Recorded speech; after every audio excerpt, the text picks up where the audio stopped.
JB, he's all over Chara, calling him a disaster. I just think if people have to, they kind of got to get used to this a little bit. I mean, this is what happens. I know TB hasn't really aged, right? But I mean, this is what tends to happen when dudes get into their 40s and they've played a ton of a violent sport. And you're, 6'9", you're 7 feet on skates.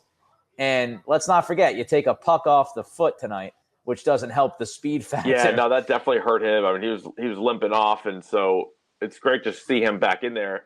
I think the other thing too is if he was still being paid like the best defenseman in the league, I could see more reason to rip him and say what the hell's going on, what a bad signing or whatever else. But he's getting paid like $5 million. He signed a deal for like $3 million with like a few incentives, I think, for next year. So he's not paid like a top defenseman anymore. And guess what? He's not he's not a top defenseman anymore. Like, I'll say this. I think the problem that people have with Z is, honestly, it's just because he's so big. Yeah.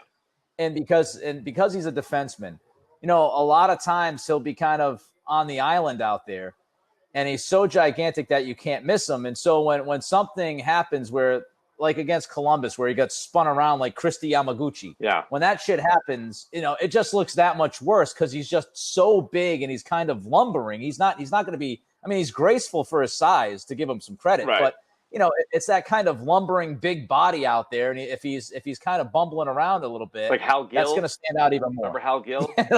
Hal Gill. That was awful. Of course, it was terrible. Of course, Hal Gill. He got ripped all the time. You're like, look at this monster. Look at this monster. Like, that stinks.